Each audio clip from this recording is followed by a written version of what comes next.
IDFM 98 de la Monde FM, bonsoir à toutes, bonsoir à tous. Un peu d'ufologie ce soir où on va parler d'extraterrestres avec David Rousseau qui dit de lui qu'il a toujours été un expérienceur de l'âme, un artisan de la vie, un messager, un artiste intuitif qui vient de publier son premier... C'est pas un roman, on peut dire c'est quoi. Bonjour, bonsoir, Bonsoir. David Rousseau. C'est pas un roman, c'est une histoire où tout est vrai. Oui, en fait, même si c'est vrai que j'ai pris un peu la forme romancée volontairement, justement, pour sortir ce livre, mais c'est mon vécu, c'est mes expériences. Tout est réel. Après, c'est vrai que beaucoup de gens ne croient pas forcément en tout ça ou ne sont pas assez ouverts à tout ça, mais en tout cas, c'est mon vécu et je demande à personne de me croire. C'est juste mon vécu que je raconte. Voilà, donc c'est le premier tome, il y aura 4 tomes. Le premier tome qui couvre la période de 1979 à 1996. On peut rappeler que vous avez reçu en 2006, vous avez été élu ambassadeur de la paix universelle. Vous pouvez nous en parler un peu de ça? Oui, alors ça, c'est une sacrée histoire aussi. En fait, c'était à l'époque où j'étais artisan gérant d'une boutique que j'avais créée qui s'appelait Le Rêve Amérindien, parce que j'ai des origines amérindiennes et donc je faisais beaucoup d'artisanat et de spectacles aussi, parce que j'étais aussi chanteur. Par rapport à des textes que j'avais écrits, qui parlaient évidemment de paix universelle sur Terre, de paix pour l'humanité, j'avais été repéré sans que je le sache par des ambassadeurs.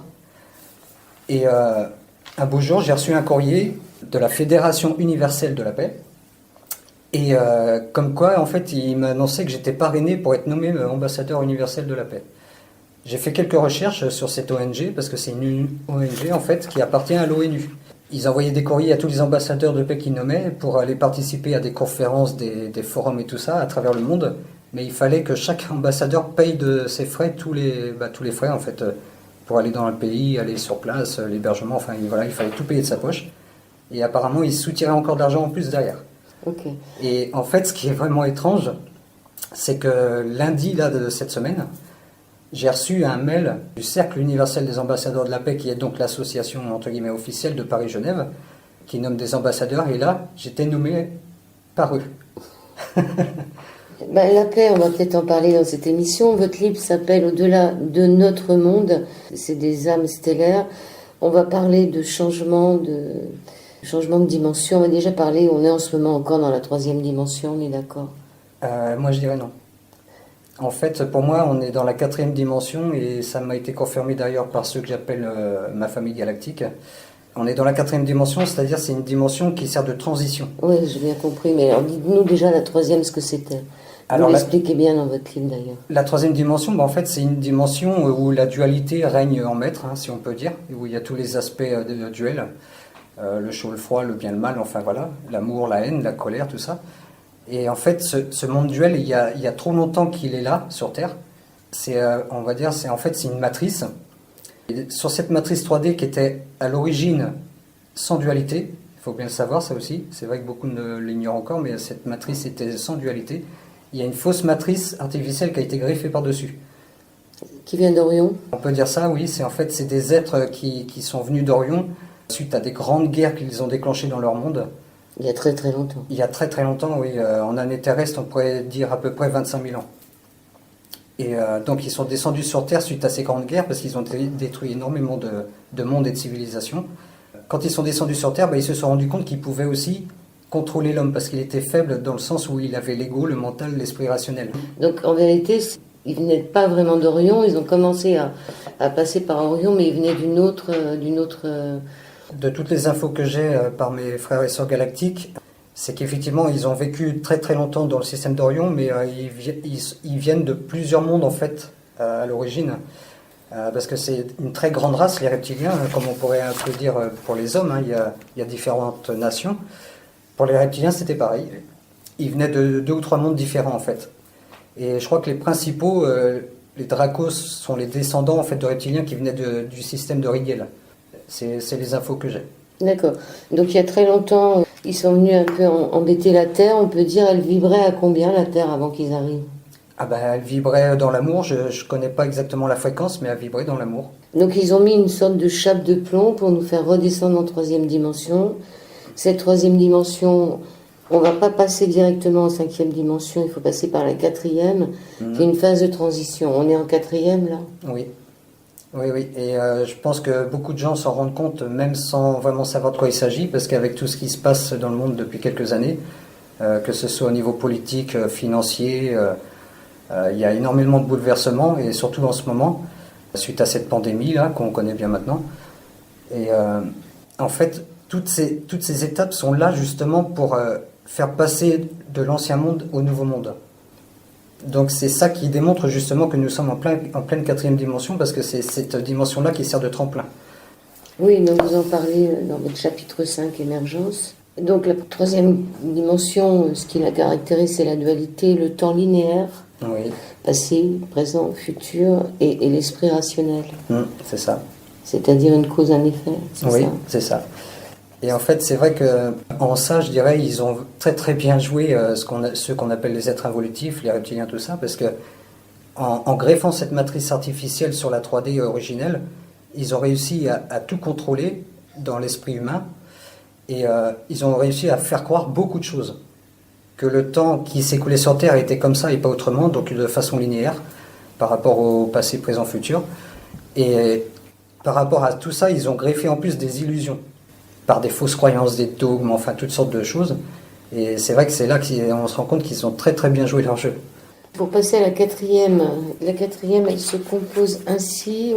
Le temps présent, c'est la clé principale, c'est notre point de pouvoir. Le choix, parce qu'on nous dit qu'on n'a pas le choix.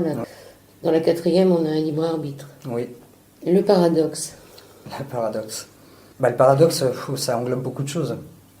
Par exemple, une chose pour laquelle on peut être persuadé que c'est comme ça et pas autrement, en fait c'est tout le contraire. C'est là qu'est le paradoxe. Parce que tout ce qui existe en fait dans l'univers a aussi son contraire, dans le sens où c'est pas négatif, mais c'est dans le sens où s'il n'y avait pas tel aspect de ça, il ne pourrait pas y avoir l'autre. Donc il y a toujours une dualité. Après, on pourrait reprendre le terme dualité, mais ce n'est plus vraiment de la dualité comme telle, comme nous on la conçoit en tout cas. Et l'alignement dans l'équilibre.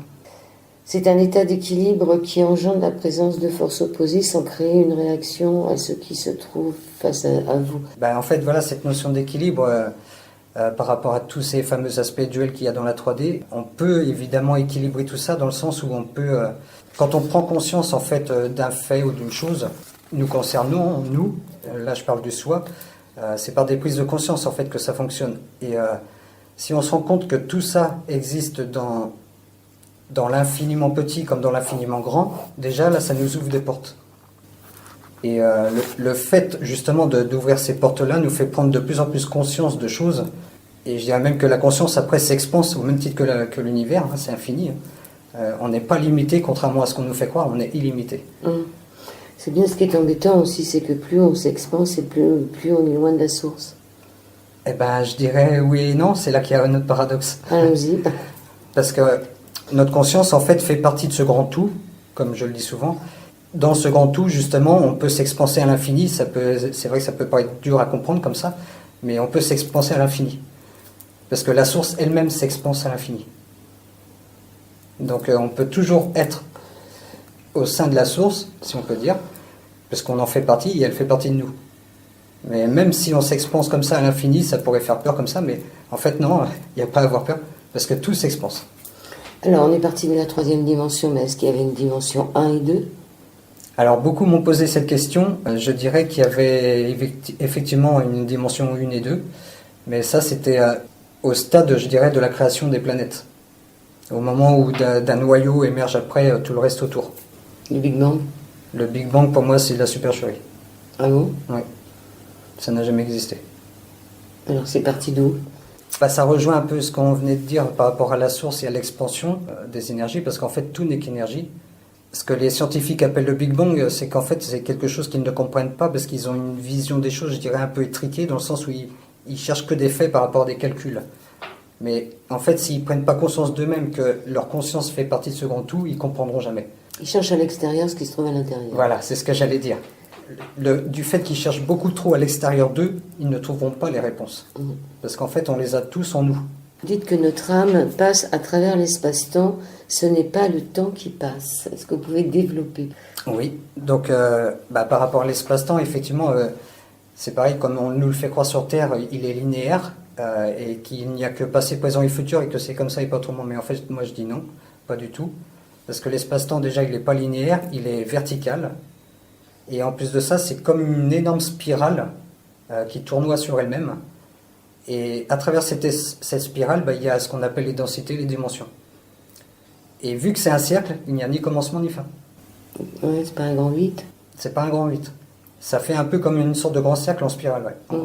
Et qui est tout le temps, voilà, un peu comme un vortex qui est toujours en mouvement, perpétuellement. Oui, mais le vortex, il a forcément un point de départ en bas. Ah, alors après, ça relève de ce que j'appelle le grand mystère, comme on dit dans la culture Lakota, parce qu'il y a des choses qu'on ne sait pas et on ne saura jamais, je pense. Ça restera un mystère. Ok, alors si vous savez tout ça, si je vous pose ces questions, c'est que vous avez quand même eu un drôle de parcours quand vous étiez tout petit. Quand vous étiez tout petit, je pense que vous aviez 6 ans. Vous n'avez aucun souvenir avant vos 6 ans. Non. Parce que vous dites que vous êtes un walk-in, c'est-à-dire que vous avez incorporé le corps d'un enfant de 6 ans qui vous a laissé sa place. On peut dire ça. Vous n'aviez pas l'impression, de toute façon, entre 6 et 8 ans, de faire partie de ce monde. Est-ce que vous vous sentiez plus grand que la majorité des gens qui étaient autour, plus mûrs, plus adultes? Je dirais non, pas pour autant. C'est vrai que j'ai toujours eu cette humilité-là en moi, peut-être que c'est dû à ça, mais je me suis jamais cru supérieur à un autre. Sans se sentir supérieur, regarder le monde comme étant plus âgé que les gens qui nous entourent. Après, je dirais, ça relève plus de la connaissance. Comme je disais à certains de mes proches récemment encore, c'est vrai que le fait de se souvenir d'où on vient et qui on est, ça aide beaucoup.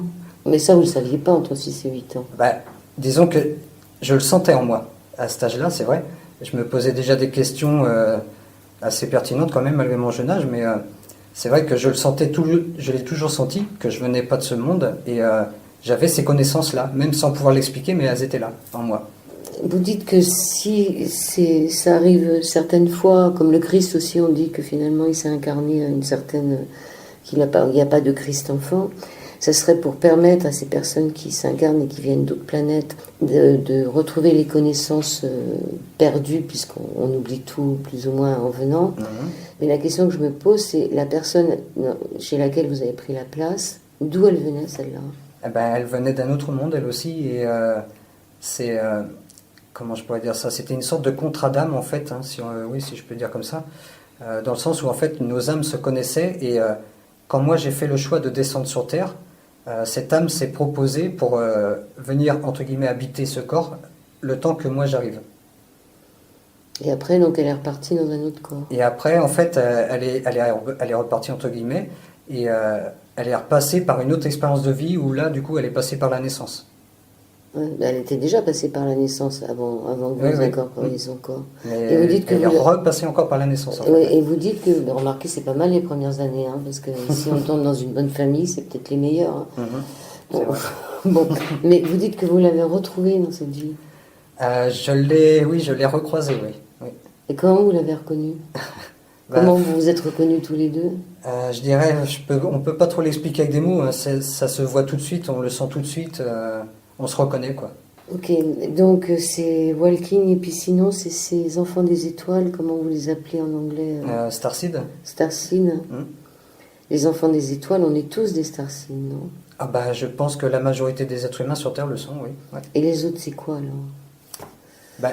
C'est là la question. C'est là la question, ouais. C'est vrai que ça peut être un peu plus complexe à expliquer, mais en fait, il y a des âmes qui ont toujours fait le choix de s'incarner toujours dans le même monde. Donc en fait, ils n'ont pas connu d'autres expériences, si je peux dire, ailleurs. On leur a peut-être pas proposé non plus. Qui c'est qui décide? Si, c'est l'âme qui choisit en fait. Oui, mais elle choisit quand? Elle choisit à un moment où on lui montre des films en disant voilà, tu fais ci, tu fais ça. En fait, pour être assez clair, le plus clair possible, en fait, l'âme, quand elle est dans ce qu'on appelle l'au-delà, quand elle est à la source, c'est elle qui fait ses choix. On ne lui demande rien, on ne lui impose rien, on ne lui dit pas de faire tiens, ça, tu vas faire ça ou ça. En fait, elle est totalement libre, l'âme. Oui, mais pour faire des choix, il faut encore avoir des choix à faire. Ah, il y en a toujours. C'est-à-dire, on lui présente des mondes, on lui présente qu'est-ce que... Ben, en fait, l'âme, quand elle rejoint la source, si on peut dire, elle se rappelle de tout, de qui elle est vraiment. Depuis le départ. Depuis le départ, depuis les origines. Elle a tout en mémoire, l'âme. C'est vrai qu'après, nous, quand on descend s'incarner comme dans ce monde en 3D, c'est vrai qu'il y a le voile de l'oubli, ce qu'on appelle le voile de l'oubli, donc on ne sait rien de tout ça. Mais en fait, l'âme, quand elle est à nouveau avec la source, elle se rappelle de tout. Mais quand je dis tout, c'est vraiment tout. Ah, mais de toute façon, quand on passe de l'autre côté, on est dans la connaissance pure. Mais on connaît tout, mais enfin, moi, j'ai pas la réponse. Hein. C'est vous qui êtes passé par là, qui avez fait des voyages, où vous avez rencontré des êtres et tout. Donc c'est pour ça que je vous pose les questions. Ben, l'âme, en fait, elle choisit d'elle-même un monde où elle va aller s'incarner, ou si elle décide de revenir sur Terre, c'est elle-même qui choisit, parce qu'elle dit, tiens, ben là, je vois qu'il y a telle personne qui sont en difficulté, par exemple, et ben je vais aller m'incarner dans cette famille, et puis comme ça, je serai là auprès d'eux, et je leur apporterai mon soutien, mon amour. Alors, il n'y a pas que ce voile de l'oubli. Vous dites que notre planète, la Terre, est placée en quarantaine et entourée par une immense grille magnétique pour réduire l'importance des vagues d'énergie qui sont envoyées un peu par le grand soleil central. C'est ça. C'est-à-dire qu'en plus, on ne reçoit pas les informations qu'on devrait pour pouvoir s'élever. Bah, là, je dirais maintenant, si, un peu plus depuis environ 2 ans. Petit à petit, ils laissent des ouvertures plus grandes dans cette grille, en fait. Qui laisse Ce qu'on appelle la Fédération Galactique, moi je préfère l'appeler la Communauté Galactique, mais ceux qui veillent, entre guillemets, sur nous, quoi. Et les chemtrails ou tout ça, est-ce que c'est pas quelque chose encore pour empêcher un peu? Si, ouais, ils développaient ça pour le diffuser dans le ciel, ouais, pour endormir les masses, entre guillemets, ouais. Oui, ça fait un truc entre le soleil et nous aussi. Voilà, ouais, ça créait toutes sortes de blocages, ouais. Vous commencez un peu votre livre en disant que c'était la première fois que vous veniez sur Terre, je crois, tout du moins, et que vous étiez très étonné de cette planète où on a des expériences de séparation, de peur, de souffrance, de solitude et surtout de la mort, de cette mort qui n'est présente pas sur toutes les planètes, ce concept de la mort. C'est ça, ouais. En fait, oui, ce qui m'a amené à faire ce choix pour venir vivre sur Terre, c'était tous ces aspects-là, ouais. Je comprenais pas l'idée, comme je le dis dans mon livre, qu'on puisse mourir un jour, quoi. Parce qu'il y a beaucoup, beaucoup d'autres mondes, bon, certes, c'est vrai, plus élevés, on va dire, en vibration et en fréquence, mais où la mort n'existe tout simplement pas, parce qu'on sait qu'on est, au niveau de l'âme, on est immortel. On est infini, oui, on est infini, éternel. Et du coup, ça me surprenait ces aspects-là, donc je voulais aussi en même temps vivre ça. Oui, alors dans ce que vous dites, moi je me pose la question, il y a d'autres mondes, mais si on vient tous d'une source unique, pourquoi ces autres mondes sont plus élevés que nous vibratoirement et spirituellement, et pourquoi eux sont plus évolués que nous? Qu'est-ce qui fait qu'il y en a qui ont évolué et d'autres non? Alors je dirais que c'est des très bonnes questions. Il y a plusieurs raisons à cela, si je peux dire. En fait, encore une fois, ça dépend des choix des âmes, hein, parce que l'âme, elle est amour, en fait, elle est amour pur. Quand tu as fait un choix d'incarnation, par exemple, oui, on appelle ça incarnation, même si j'aime pas trop ce terme en vérité, mais on va employer ce terme. Elle fait des choix d'incarnation pour vivre des choses, mais avant tout aussi, à travers ces expériences-là, pour se rappeler qui elle est vraiment. Et il y a beaucoup de monde, notamment qui sont en 3D, où il y a un voile d'oubli total. Elles font ce choix-là pour descendre dans ces mondes-là, pour se rappeler qui elles sont vraiment. C'est vrai que ça peut paraître étrange comme ça, mais le but, entre guillemets, c'est ça, c'est de se rappeler qui elle est vraiment, c'est-à-dire une âme qui est issue de la source elle-même. C'est quand même incroyable qu'on ait eu besoin d'en sortir pour avoir envie d'y retourner. Voilà, c'est le but des expériences, oui, tout ça c'est par amour inconditionnel en fait, mais c'est vrai que c'est pas évident à expliquer, mais avec des mots. Mais il y a un grain de sable dans la machine au départ pour que finalement on reste pas tous tranquilles sans se poser toutes ces questions-là. Parce que là on redescend toujours pour retourner où on était, il y a quand même quelque chose de bizarre. Après, toujours, je dirais pas tout le monde, non, pas toutes les âmes. Il y a des âmes qui font le choix, une fois après avoir vécu une seule expérience sur Terre, par exemple, peuvent faire le choix de repartir dans des mondes plus élevés, parce qu'ils ont compris, ils se sont rappelés. Donc si on est là, c'est qu'on n'a pas compris. Je dirais pas forcément non plus. La Terre, elle est située où par rapport à l'ensemble? Elle a quelle note à peu près par rapport à l'ensemble du système solaire? Est-ce qu'elle a encore un grand pas à faire ou est-ce qu'elle est encore en période de maternelle? Bah, je dirais par rapport à l'humanité en tant que telle et à son évolution, oui, elle est au stade encore de la maternelle, si on peut dire. Mais Gaïa elle-même, elle vibre en 5e dimension, elle a toujours été dans la 5e dimension d'ailleurs. Comme toutes les étoiles qu'on peut voir d'ici, tous les univers, tous les systèmes sont dans la 5e dimension. À un moment dans votre livre, vous dites qu'il y a 9 dimensions, que la 9e c'est pure énergie, pure lumière. Ça va même au-delà en fait. Ouais. Mais, plus que 9 ouais. Qu'est-ce qu'il y a après? Bah après, c'est toujours des plans, on va dire, plus élevés dans les vibrations, les fréquences. C'est vrai que c'est pas évident à expliquer encore une fois avec des termes humains, mais l'amour, en fait, n'arrête pas de s'expanser, toujours de croître. Et il augmente toujours en fréquence. Donc on peut atteindre vraiment des stades très très élevés. Ça fait un peu peur, hein, parce que quand on est trop aimé aussi, des fois, ça nous étouffe. Hein. Je dirais oui, dans ce monde, ouais. Parce qu'il y a l'amour, malheureusement, qui est rattaché à l'attachement. Qui est rattaché à l'attachement sur Terre, quoi, dans la dualité, ouais.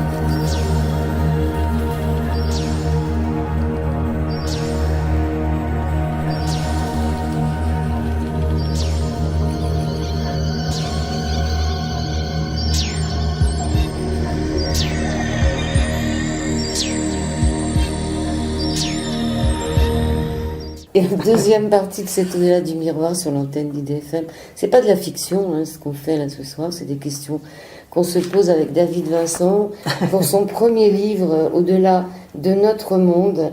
C'est pas David Vincent, c'est David Rousseau. C'est pas grave. Bon, on va rigoler un peu. Donc, il vous arrive tout un tas d'histoires. Donc, à 6 ans, vous incorporez le corps d'un enfant qui était là avant vous.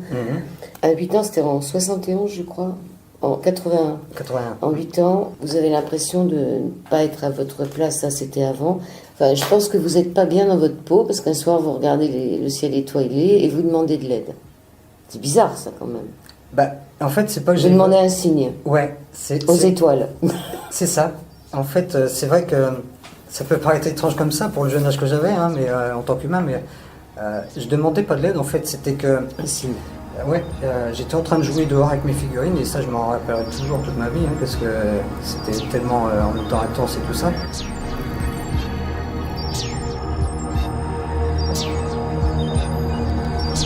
Qu'à un moment donné, tellement pris peut-être à jouer avec mes figurines que je me rends compte que la nuit était tombée. Et sur le coup, ça m'avait surpris. Je pensais qu'il y avait eu quelque chose de bizarre, quoi. Et c'est ce que je sentais en plus au fond de moi, qu'il y avait eu vraiment comme une sorte d'accélération ou d'altération du temps. Ça fait un peu peur aussi pour un enfant de 8 ans d'être tout seul dans la nuit, non? Moi, je dirais, j'ai jamais eu peur de la nuit, du noir, ouais. Et du coup, oui, je lève la tête vers le ciel et les étoiles. Et ce qui était encore plus surprenant, c'est que j'avais l'impression d'avoir des millions, tellement ça scintillait dans le ciel de partout. Et je sais pas pourquoi, ça m'est venu comme ça, c'est monté de mon cœur. Je me suis adressé aux étoiles et je leur ai dit, bon, bah, je sais que vous êtes là, donc maintenant, donnez-moi un signe, montrez-vous. Je sais que vous êtes là, puisque je sais que je ne viens pas d'ici. Et alors, qu'est-ce qui s'est passé? Et donc, en fait, ce qui s'est passé, c'est que même pas 5 minutes après, j'ai été surpris de voir une étoile. Au début, je pensais que c'était une étoile qui scintillait de plus en plus fort, d'un blanc bleuté, mais après, elle se déplaçait. Et c'est là que j'ai été surpris, quoi. Je la suivais du regard. Et plus ça allait, plus elle descendait à travers le ciel et elle se rapprochait de moi. Et à un moment donné, elle a fait une sorte de virage à 360 degrés, cette lumière. Et elle est venue se placer juste au-dessus de moi. Je dirais à peu près 15-20 mètres au-dessus de moi. Et c'était très lumineux, mais en même temps, ça m'éblouissait pas. Et j'étais surpris, mais en même temps ravi. Et je lâchais pas du tout du regard à ce que je voyais, quoi. Et à un moment donné, j'ai même pu percevoir une forme discoïdale à l'intérieur de cette lumière.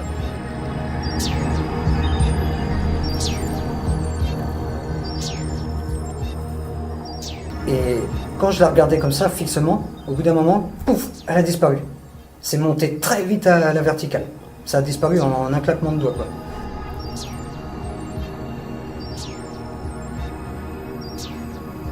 Et j'étais encore là, encore plus surpris, et je me suis même surpris à faire waouh. Et c'est qu'au bout d'un moment, je pourrais pas dire combien de temps exactement, mais peut-être quelques secondes ou une minute, quand je reprenais mes esprits plus ou moins, quoi, en fait, parce que tellement ravi d'avoir vu ce que j'avais vu, qu'en rebaissant ma tête, en fait, je vois en face de moi un être. Il était là, debout, grand, très grand, plus de 2 mètres de haut. Et il avait la peau bleue, avec des reflets un peu argentés d'ailleurs, des grands cheveux, des longs cheveux noirs, d'un noir profond et des grands yeux verts. C'est surtout ça qui m'a captivé. Et quand j'ai vu ces têtes, j'ai même pas été effrayé, j'ai pas eu peur une seconde, quoi. Et je dirais c'était même tout le contraire, j'avais l'impression de le reconnaître. Et il me scrutait du regard sans cligner de l'œil. Et j'avais l'impression qu'en fait, c'est comme s'il pénétrait en moi un petit peu, quelque part, comme s'il me sondait. Et au bout d'un moment, j'ai entendu une voix. Et j'étais là encore surpris parce que j'ai pas vu ses lèvres bouger ni sa bouche s'ouvrir. Mais en fait, il me parlait. Et c'était une sorte de télépathie. J'entendais sa voix à la fois qui vibrait dans mon cœur et dans ma tête. Et là, du coup, je me suis mis à lui parler mentalement, moi aussi, et télépathiquement, et il m'entendait.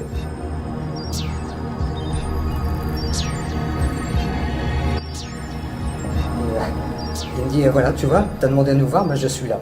Et en fait, après, suite à ça, il est resté quelques temps, en termes de notion de temps humain, je dirais peut-être une minute, hein, ça a été quand même très rapide, c'est vrai. Il m'a raconté des choses, télépathiquement toujours. Il m'a même montré des choses, j'ai vu des images et tout, des sons. Il y avait vraiment tout qui passait. Et j'ai vu un monde. Et après, je sais que c'était les Pléiades, il me l'a dit après, un peu plus tard. Et donc j'ai vu plein de choses et j'en avais tellement d'émotions d'ailleurs que j'avais des larmes qui coulaient de mes yeux. Et après il me dit, et surtout rappelle-toi de ces 2 mots-là, c'est surtout ça qui m'avait marqué, Mitakuye Oyasin. Et là il s'est volatilisé dans une sorte de flash lumineux et il avait disparu. Alors, Mitakuye, ça veut dire quoi? Et en fait, Mitakuye Oyasin, je l'ai su quelques années après. Ce que ça voulait dire, c'est issu de la culture Lakota, les Sioux, les Amérindiens des plaines, quoi, aux États-Unis. Donc, c'est 2 mots qui veulent dire nous sommes tous apparentés. Nous sommes tous un. Oui, nous sommes tous un. Il y a une autre phrase qui reviendra tout au long de votre qui viendra un peu plus tard, c'est tu n'es pas seul. Et cette phrase, non seulement ce sont des extraterrestres qui vous la donnent, mais aussi des gens, quand vous êtes à l'armée, qui finalement... Il y a des histoires fabuleuses, parce que comme s'il y avait dans votre vie des gens sur Terre qui étaient là pour faire le travail que vous avez à faire. Vous êtes surveillés quand même. Hein. Oui, même toujours encore à l'heure actuelle. Mais surveillés, menacés. Ce qui est étonnant, c'est qu'ils vous ont menacé, ils auraient pu vous éliminer. Pourquoi ils ne l'ont pas fait? Ils auraient pu, oui, à plusieurs reprises, mais après, vraiment, pourquoi ils ne l'ont pas fait, j'ai encore pas la réponse. Moi, je pense que c'est parce qu'ils veulent que les gens le sachent. Mais après, oui, pour aller un peu plus loin, je pense que c'est lié à mes 20 ans dans les programmes spatiaux secrets, oui. Je pense qu'ils sont là en même temps pour me laisser dire des choses, et en même temps peut-être me protéger aussi, parce qu'il y a ce qu'on appelle l'alliance terrestre, là, et je pense que oui, ils me protègent, oui. Donc, pour résumer, il y a une alliance galactique avec tout un tas de gens que vous découvrirez dans son livre, de gens d'extraterrestres. Il y a aussi une alliance humaine. Et vous avez été aidé, à un moment vous vous retrouvez en garde à vue, à un moment il y a des hommes noirs qui arrivent devant vous, même un commando armé avec mitrailleuse. Mais vous l'avez pas rêvé, ce commando? C'est pas... Ah non. Mais pourquoi vous pissez dans la rue comme ça la nuit? Parce que, je veux dire, vous avez une envie d'uriner, vous pissez dans une espèce d'impasse où il se passe quelque chose et vous y retournez quelque temps après dans cette même impasse. Ouais. Moi, je dis à tous les hommes d'arrêter de pisser dans les rues. Hein, c'est pas... En fait, entre guillemets, j'allais pas vraiment pisser dans les rues, il y avait des toilettes publiques. Hein, il y avait des... j'avais pas compris. Ouais. C'est vrai que je l'ai peut-être pas expliqué dans le livre. Oui, moi j'ai cru que vous... Non, ouais. Je me suis dit, mais quelle idée d'aller pisser dans les toilettes. Non, c'est que je savais qu'il y avait des toilettes là. Ouais. Et, mais c'est vrai que cette rue, elle a quelque chose de particulier dans le sens, oui, j'ai toujours senti quelque chose au niveau vibratoire énergétique. Et c'est une sorte d'impasse, non? C'est un truc, c'est un coupe-gorge, quoi. Ouais, on peut dire ça, ouais. Ah, mais je comprends mieux, parce que là, je me disais, mais je comprends pas pourquoi il va se remettre dans la gueule du loup. Parce que la deuxième fois, ils ont disparu. Mais c'est pour ça que je vous demande si c'est pas des projections mentales, parce qu'ils disparaissent comme ils arrivent. Ben, en fait, je dirais, c'est surtout lié à des technologies qu'ils ont, des technologies beaucoup plus avancées qu'on pourrait le penser. Ouais.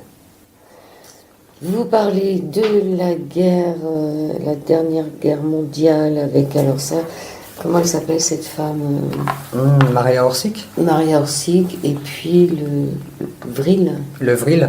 Alors Maria Orsic, vous dites qu'elle est encore vivante. Oui. C'est une médium qui n'a pas vécu dans ce temps-là. Si. Alors elle a quel âge maintenant? Bah, en fait, c'est vrai que ça peut être un peu compliqué à expliquer tout ça. En fait, Maria Orsic n'est pas humaine.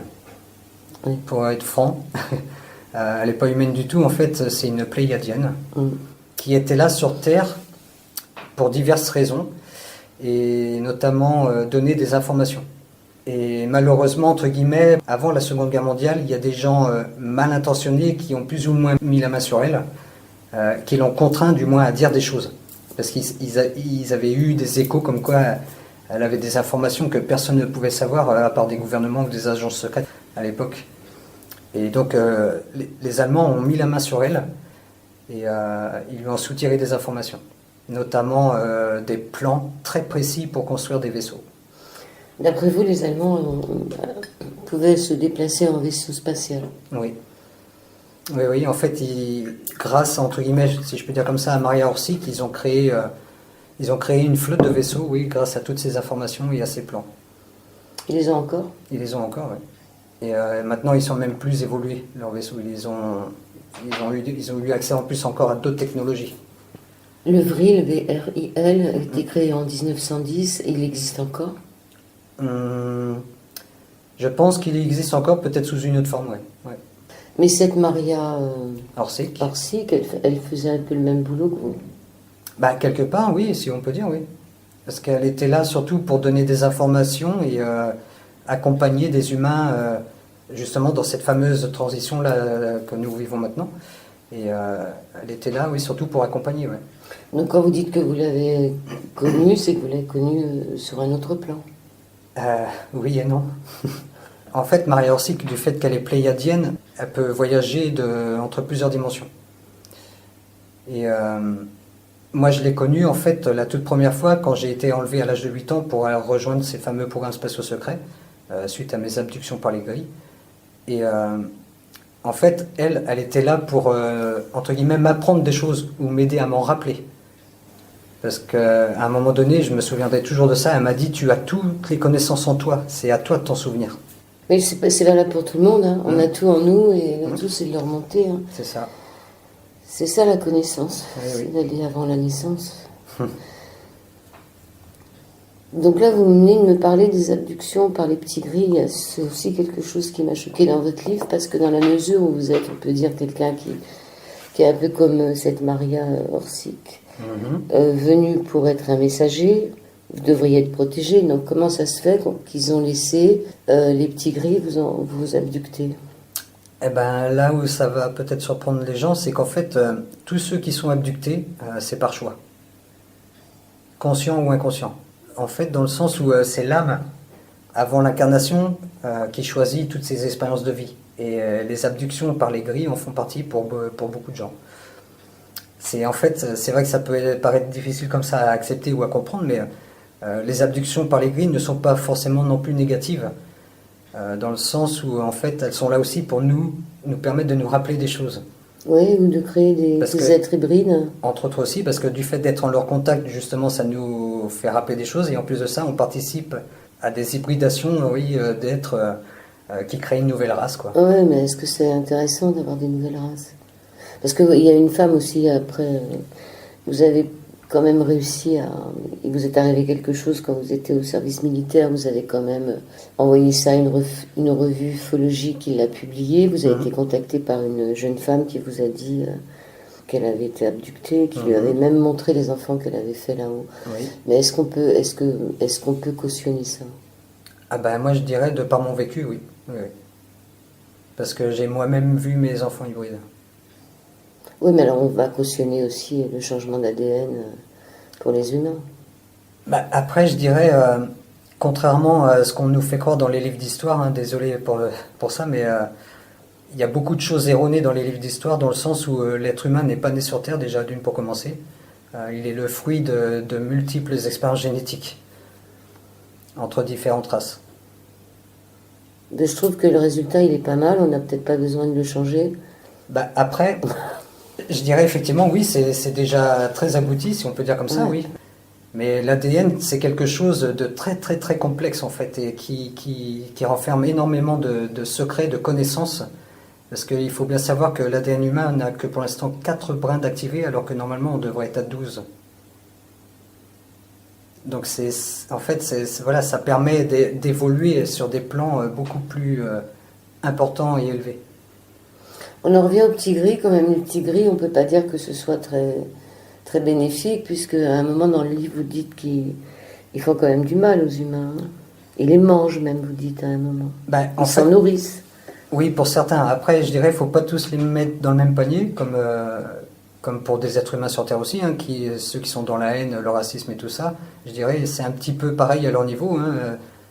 Les gris, notamment qui viennent d'Orion et de Rigel, sont dans la dualité, pure et dure, comme nous en fait. Ils sont dans l'aspect duel vraiment des choses et ils aiment le contrôle, c'est surtout ça. Ils aiment contrôler ce qu'ils font et ce qu'il faut savoir aussi, c'est qu'en plus ils reçoivent des ordres de plus haut, d'être plus agressifs qu'eux en fait. Les Dracos, là, les Dracos reptiliens, ouais. Voilà.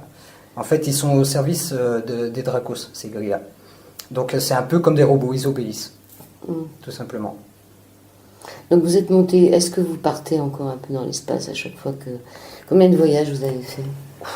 Pour être franc, je ne les compte plus. Je ne les compte plus et là j'en ai refait encore un récemment. Oui, vous étiez où? Je suis reparti sur Mars.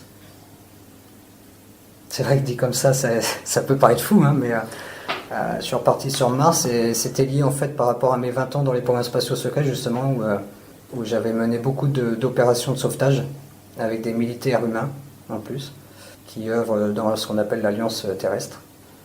Et sur Mars, en fait, voilà, en ce moment, il se passe beaucoup de choses aussi, il y a beaucoup de changements. Contrairement à ce qu'on nous fait croire, comme quoi il n'y a pas de vie et tout ça, en fait, c'est faux, il y a de la vie. Ça dépend ce qu'on appelle la vie. Hein. Y en si on attend d'avoir des hommes humains qui marchent sur leurs deux jambes, c'est clair. C'est peut-être pas comme ça qu'il y a de la vie en sous-sol, c'est ça? Bah, en fait, il y a de la vie sous différentes formes sur Mars, mais il y a beaucoup d'êtres humains. Comme vous et moi. Oui, parce que en fait, c'est vrai que ça peut peut-être choquer des gens d'entendre ça, mais les gens vont peut-être dire ouais, il est fou, ça y est, il est barré, mais je vous raconte encore une fois de plus juste mon vécu et ce que j'ai vu. Hein. Donc, quand j'étais dans les programmes spatiaux secrets, en fait, on allait beaucoup sur Mars parce qu'il y a une base, ce qu'on appelle une base là-bas, implantée, qui n'était pas d'origine terrestre, hein, mais des humains en ont pris possession avec l'aide des reptiliens. Et malheureusement, il y a beaucoup d'esclavage là-bas. Ils ont emmené beaucoup d'humains qu'ils ont kidnappés sur Terre. C'est ça, les gens qui disparaissent comme ça? Beaucoup, en fait, voilà, de ces disparitions, les raisons, c'est pour ça, pour ces programmes-là. Ils leur font faire quoi? Toutes sortes de tâches, hein, creuser dans des mines pour des minéraux qu'on ne trouve pas sur Terre, enfin pour toutes sortes de matériaux et de matières, quoi. C'est un peu la théorie de Zecharia Sitchin aussi, avec le fait que la Terre était à une époque habitée par des hominidés, pas vraiment hommes, et qu'ils ont génétiquement modifié l'humain pour pouvoir le faire travailler à récupérer des... Entre guillemets, oui, malheureusement, les reptiliens, quand ils sont venus il y a à peu près 25 000 ans de ça sur Terre, ils ont modifié l'ADN humain dans le sens où ils en ont fait des esclaves, ouais. Ils ont bloqué en fait tout ce qui était évolution, si je peux dire comme ça. Donc l'être humain à ce moment-là ne pouvait pas avoir accès à certaines connaissances parce qu'il était bloqué, notamment par le biais d'implants et de fausses croyances qui étaient durement implantées. Donc qu'on vienne du sage et qu'on évolue, c'est pas une bonne théorie. On peut se servir des sages aussi pour y coller autre chose. Pour moi, de tout ce que je sais, je dirais non. C'est ce que disait Sitchin. Ouais. Non, je dirais non. L'être humain ne descend pas du singe du tout. Il descend d'où? Comme je le disais un petit peu tout à l'heure, c'est le fruit de plusieurs expériences génétiques, de croisements génétiques, d'êtres venus d'autres mondes, notamment des Pléiades, de la Lyre. L'être humain a son origine vraiment de la Lyre. LYRE. Mais quelle est la planète où il fait le meilleur vivre si on veut partir un peu en vacances? Ah bah je dirais, il y en a beaucoup. Il y en a beaucoup. Vénus, vous êtes allé sur Vénus? Ah oui. Qu'est-ce qui s'y passe? Vénus, contrairement pareil, là encore une fois, à ce qu'on nous fait croire et à ce qu'on nous donne comme info sur cette planète, il y a énormément de vie aussi. Euh, Après, c'est vrai qu'en surface, on peut croire qu'elle est très gazeuse, que c'est très dense et tout, C'est chaud? et que c'est chaud, mais en réalité, sur d'autres fréquences, non. On peut se rendre sur Vénus comme sur d'autres planètes grâce à des champs, si je peux dire, électromagnétiques qui nous entourent, qui nous protègent et qui nous font monter un peu plus en vibration. Je parle du corps physique, hein. Mais c'est pas votre corps physique qui va là-bas en vérité, votre corps il reste là, on est bien d'accord. Ah non, pas toujours, non. Vous êtes sûr que le corps y va? Ah oui, oui, oui, oui. Je m'y suis rendu plusieurs fois physiquement, hein, notamment sur Mars aussi, hein. Mais vous êtes sûr que le corps y est vraiment? Parce que regardez, quand on fait des NDE ou quand les gens ils sortent du corps, le corps il reste en bas et il y a un autre corps qui sort, mais c'est pas le nôtre, quoi. C'est ce qu'on appelle L'astral, l'esprit, ouais. Mais l'esprit, d'ailleurs, c'est un très bon sujet aussi sur lequel on peut appuyer aussi, parce que l'esprit, en fait, c'est ce qui relie le corps physique à l'âme. Il est dans chacune des cellules du corps, en fait. C'est lui qui fait le pont entre l'âme et le corps. Parce que ce qu'il faut bien savoir, c'est que l'âme, elle n'est pas incarnée dans le corps. Loin de là. L'âme, elle est dans ce qu'on peut appeler l'au-delà, elle est dans le grand tout. Mais elle vit ses incarnations par ce que j'appelle moi projection de conscience. Oui, parce que vous dites que tout est illusion, c'est un jeu Voilà. C'est un jeu dans le jeu. Entre guillemets, c'est ça, ouais. On s'amuse. Il ne faut pas oublier qu'en fait, tout n'est que matrice. Après, il y a des matrices plus basses en fréquence et d'autres plus élevées. Mais c'est un peu comme une sorte de grand jeu vidéo virtuel, oui. Comme un bouillon de culture. Entre guillemets, voilà. Et notre âme, elle vit ses expériences comme ça, par projection de conscience. Donc ce premier livre fait découvrir des années 79-96. Ça s'arrête à un moment où vous avez une vingtaine d'années. Dans les prochains livres, vous allez nous amener où? De 10 en 10, de 10 ans en 10 ans? Bah après, je calcule pas vraiment, c'est selon toutes les expériences vraiment les plus importantes que j'ai vécues. Donc là, maintenant, je suis dans le tome 2 en train de parler de mes expériences que j'ai vécues justement suite à la fin du premier tome, et je suis arrivé dans les années 2000 jusqu'à 2000 à peu près 10. Ah oui, quand même. Et là, depuis 2010 à 2020, il s'est passé beaucoup de choses? Oh oui, encore, oui. Ah oui, oui. Notamment lié aux programmes spatiaux secrets, encore une fois. Le MK...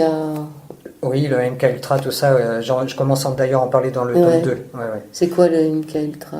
Le MK Ultra, c'est un programme classé ultra confidentiel, en tout cas à une certaine époque, de la CIA. Dans ce programme, ils étaient chargés en fait de trouver, entre guillemets, si je peux dire comme ça, des humains qui avaient certaines facultés, qui sont liées à tout ce qu'on appelle paranormal, faculté de lire à distance, de lire dans les pensées des gens, de tordre des objets par la pensée, enfin voilà, tout ce qui touche vraiment au paranormal. Donc ils avaient pour mission de récupérer des gens comme ça pour les faire intégrer des programmes qui étaient encore eux plus confidentiels, plus classés, vraiment classés dans le secret défense. Et c'est comme ça que moi je me suis retrouvé d'ailleurs dans les programmes spatiaux secrets. Mais pas dans cette vie-là. Ah oui, si, oui. Dans cette vie-là. Dans cette vie-ci, oui. C'est suite à mes abductions par les grilles, en fait, entre 6 et 8 ans, qu'à un moment donné, j'ai été abducté à nouveau, mais là, cette fois-ci, par des militaires, à bord d'un TR-3B. On appelle ça un TR-3B, c'est un vaisseau humain extraterrestre, entre guillemets. Hein, c'est construit avec des technologies qui viennent d'ailleurs. Et ils m'ont emmené dans cette fameuse zone 51, bien connue aux États-Unis. Et c'est là que je me suis retrouvé, du coup, à un moment donné, dans une pièce au fin fond de la base, parce que c'est très profond en plus, en Mais ça, vous sous-sol. le décrivez un peu dans le livre. Ouais, c'est très... Et vous dites pas que c'est la zone 51? je sais plus, ouais, je crois pas, peut-être pas ouvertement. Ouais. Non. Ouais. Et donc en fait, oui, c'est très profond. Et plus on descend en fait, et plus c'est compartimenté, si on peut dire comme ça. Vraiment, après, il faut avoir des passes, vraiment des grades pour accéder à ces zones-là. Et en fait, à un moment donné, je me suis retrouvé dans une pièce où je me suis retrouvé avec des gens appartenant au MK Ultra, justement. Et ils faisaient des tests sur moi via des sortes d'électrodes, de capteurs et tout, pour mesurer mes facultés. Vous aviez quel âge à l'époque? Là, j'avais 8 ans. Mais là, ils vous ont quand même prévenu, ils vous disent d'arrêter, ils vous disent ça vous fait pas peur? Non.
C'est la troisième partie de cet au-delà du miroir où nous partons au-delà des mondes, au-delà de notre monde.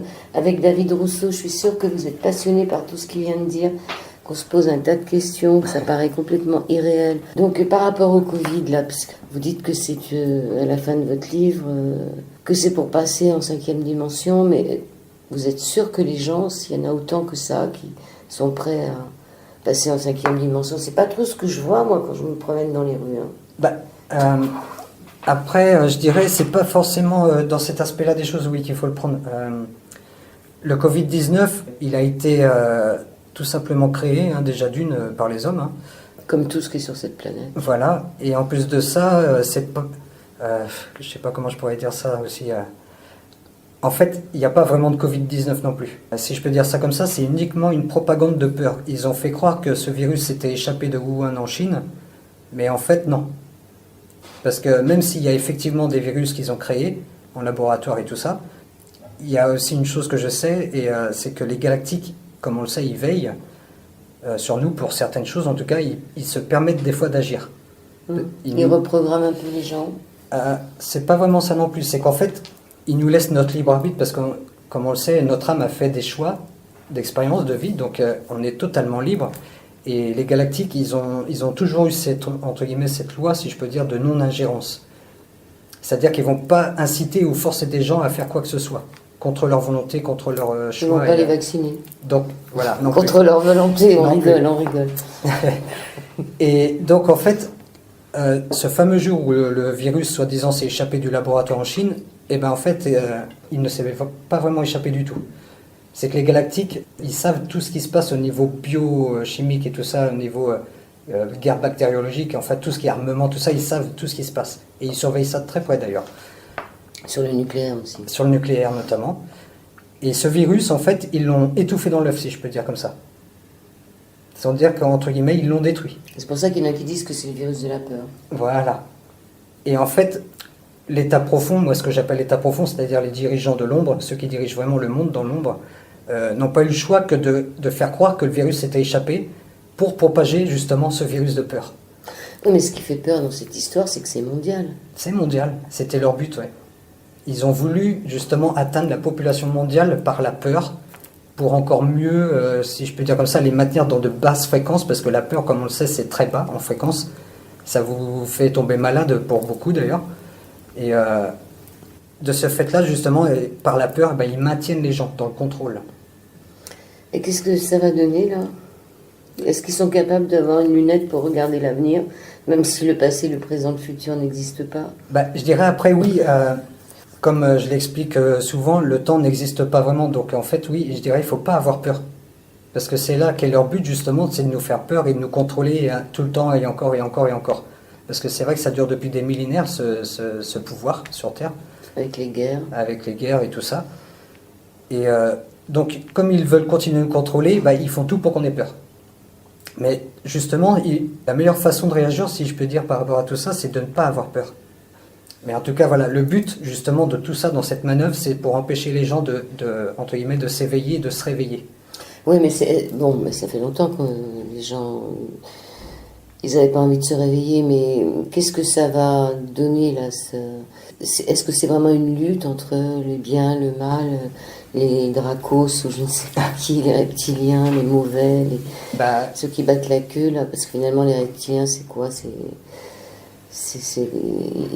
Vous dites que les petits gris sont pas tous mauvais, les reptiliens, est-ce qu'il y en a des bons?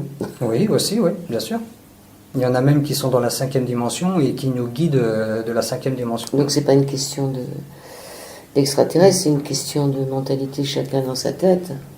Après voilà, c'est une question de prise de conscience comme je dis souvent et même si c'est vrai que beaucoup de reptiliens qui étaient là sur Terre depuis longtemps ont tout fait pour maintenir l'homme dans l'illusion, dans le mensonge, dans tout ce qu'on veut en fait, dans de fausses croyances. Il faut bien savoir qu'il y a aussi des êtres qui sont là, qui œuvrent dans l'amour inconditionnel, vraiment. Chez les reptiliens? Oui, aussi, ouais. Il y en a qui ont eu ces prises de conscience, justement, au même titre qu'un humain, et qui se sont éveillés dans leur cœur, vraiment, à cet amour, et qui, du coup, sont montés en vibration et se sont retrouvés en 5e dimension. Ce qui serait bien, c'est que ce soit ceux-là qui soient à la tête des pays, plutôt que ceux qui n'ont pas encore tout compris. Après... C'est vrai que c'est pas toujours évident à comprendre tout ça. Il faut connaître beaucoup de choses et assembler beaucoup de pièces du puzzle pour vraiment comprendre ça dans l'ensemble. Mais si les reptiliens étaient là aussi sur Terre pour tout contrôler comme ça, c'est aussi par notre choix. Hein. On l'a accepté. Hein. En tant qu'être humain, on l'a accepté. C'est ce qu'on appelle donner son âme au diable. Entre guillemets. À vous vouloir du pouvoir et pouvoir avec sa queue, comme les gros serpents, écraser tout le monde autour. C'est un peu ça. C'est l'image. Ouais, c'est un peu ça, ouais. Et justement, c'est le dragon, c'est quoi c'est la bête, quoi. Dans les mythologies, les légendes, tout ça, voilà, c'est ça. On voit une espèce de truc avec une grande queue derrière qui tape partout et tout ce qui est en dessous, ça meurt. C'est ça, un reptilien dracos, en fait, peut mesurer jusqu'à 3,50 m de haut et sa queue mesure environ 2 m, 2,50 m et il pèse plus d'1 tonne. C'est des dinosaures? Oui et non, hein, parce que ils sont bipèdes quand même, hein, mais... ils ont une conscience, hein, ils ont un mental très fort d'ailleurs, très puissant. Ils contrôlent beaucoup par leur mental. Et c'est vraiment, entre guillemets, oui, des monstres dans le sens où c'est des gros morceaux, quoi. 3 mètres, 3,50 m de haut, il y a plus d'1 tonne hein, qui pèsent. Ils ont une puissance, une force musculaire incroyable. Alors si on considère qu'au début tout était amour et qu'on est là en train de s'expandre, de faire une expansion pour être tout amour, qu'est-ce qu'ils font ces gens-là dans le jeu? Est-ce qu'ils sont là pour nous donner des coups de fouet pour qu'on comprenne plus vite? Je dirais en fait oui, c'est un peu de ça, effectivement. Ils sont là aussi, après on leur jette tous les torts sur leur dos, mais je dirais il ne faudrait pas parce qu'en fait ils sont là aussi pour nous permettre de nous rappeler justement tout ça, le pourquoi, à l'origine vraiment. Parce que même si ces êtres-là sont dans le contrôle et dans l'ego et le pouvoir et le mental, tout ça, ils sont là aussi pour nous donner des piqûres de rappel, comme je le dis souvent, dans le sens où, réveille-toi. Ouais, c'est un peu le discours de Macron. Vous terminez votre livre comme un peu vous l'avez commencé, c'est-à-dire en rappelant qu'est-ce que c'est que les âmes stellaires et l'incarnation, loin, très loin dans les galaxies, et puis vous nous donnez rendez-vous quand? Dans un an? Non, parce que je suis quasiment pas loin de la fin de l'écriture du tome 2, donc il devrait paraître fin d'année, logiquement. Vous n'avez pas un message des galactéens, comment on dit, des galactéens? Des galactiques. Si, ils donnent souvent des messages en ce moment d'ailleurs, parce que c'est vrai que c'est une période très, très particulière. Ouais, c'est dur. Et ils rappellent, entre guillemets, toujours la même chose dans tout ce qu'ils disent, quoi. En fait, l'essentiel, la base est là, c'est surtout ne tombez pas dans la peur. Restez centré en vous, c'est vraiment ça. Et surtout, vous n'êtes pas seul. Oui, et surtout, voilà, vous n'êtes pas seul, contrairement à ce qu'on vous fait croire, vous n'êtes pas seul. Ouais. Mais c'est surtout ça qui rappelle tout le temps, restez centré en vous. C'est là la clé, la base. N'ayez pas peur et restez centré en vous, ayez confiance en vous. Et puis surtout, pensez que vous n'êtes pas seul. Donc on n'est pas seul dans l'univers, il semblerait qu'il y ait une alliance humaine et une alliance galactique. Et c'est une bonne nouvelle. Je dirais oui.